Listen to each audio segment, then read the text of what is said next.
Let's start from the introduction to Oracle Database Server architecture. This complex subject will be divided into several parts. This part will cover some basics we need to know before installation. The Oracle Database Server is the machine on which you install Oracle Database Management System software. There are three important components of Oracle servers.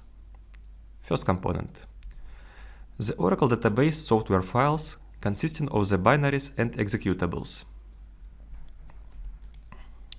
Second component: physical files of the database. These are files that store the data and contain information relevant to the database. These first two components are stored on the physical drive of the machine, and they are called database. The third component is the database instance. The database instance is a structure that is created in memory, or the RAM of the machine, consisting of a number of memory structures that are either in the form of pools, buffers, and caches. The Oracle instance is also made up of different background processes to ensure the database is running properly and the contents in memory are kept synchronized with the data in the physical files. This component is created in memory when Oracle database is started.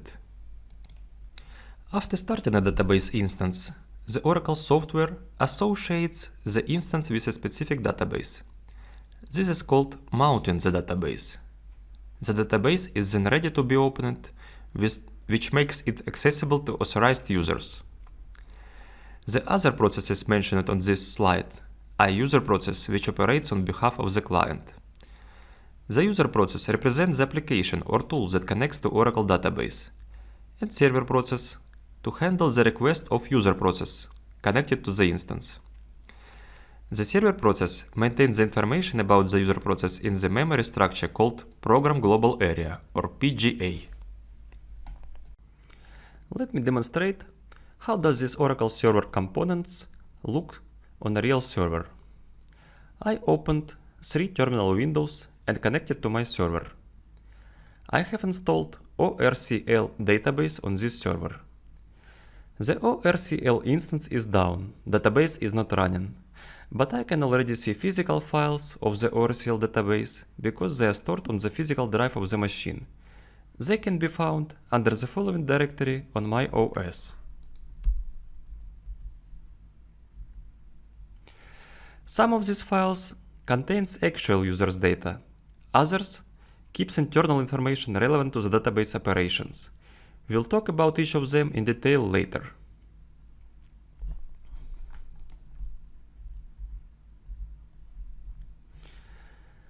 This is the location where Oracle database software files are stored. For now, there is no need to remember paths. We will have separate lesson about directories in Oracle server.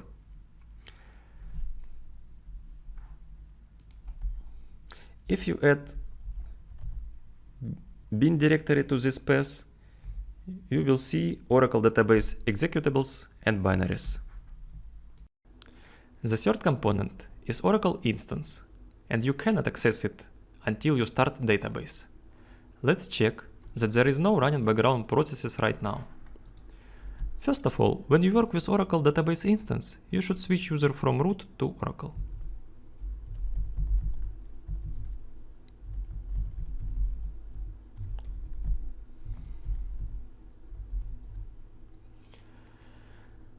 Oracle database instance background processes have Ora prefix, and you can see there is no running processes with Ora prefix right now, which means database is down. To access database, we will use SQL Plus tool. This is Oracle client tool, which allows us connect and run SQL statements, such as select queries, and view results. But if I try to run SQL Plus, it returns an error.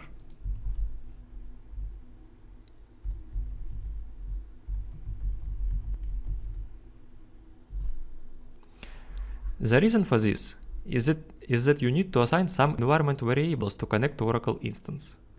So I created a file with commands that assign all these variables. The first one is Oracle Home.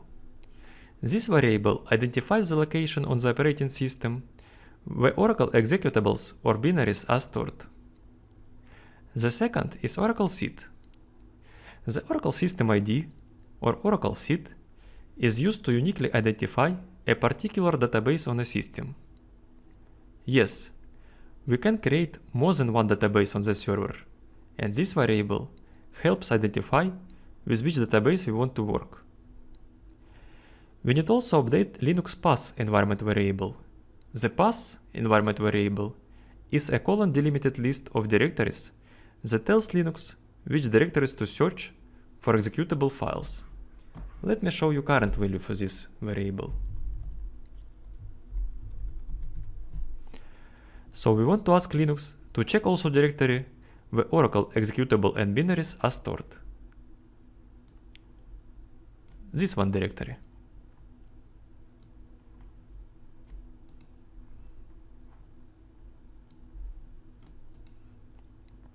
You can see that after assigning above mentioned variables, I was able to successfully connect to an idle instance.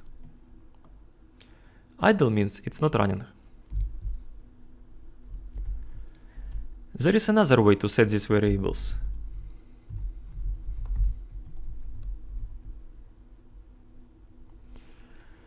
The ORenv script sets the Oracle Seed and Oracle Home environment variables and includes Oracle Home/bin directory in the path environment variable settings.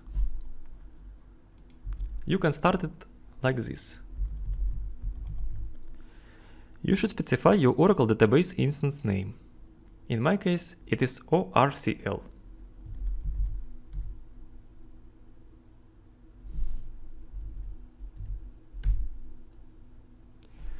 You can see that connection is working as well. For manual connection, you can use any of the described methods to assign variables. But for automation, when you will be creating your own scripts, you should go with first option. So when all required variables are set, we are ready to start Oracle database instance.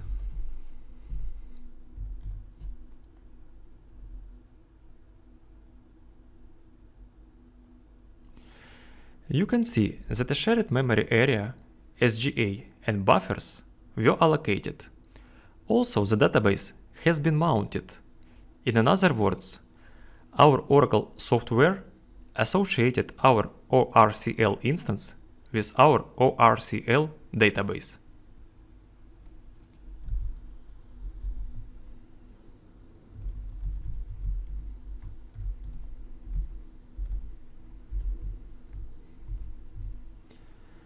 Also, you can see that Oracle database instance background processes are running now.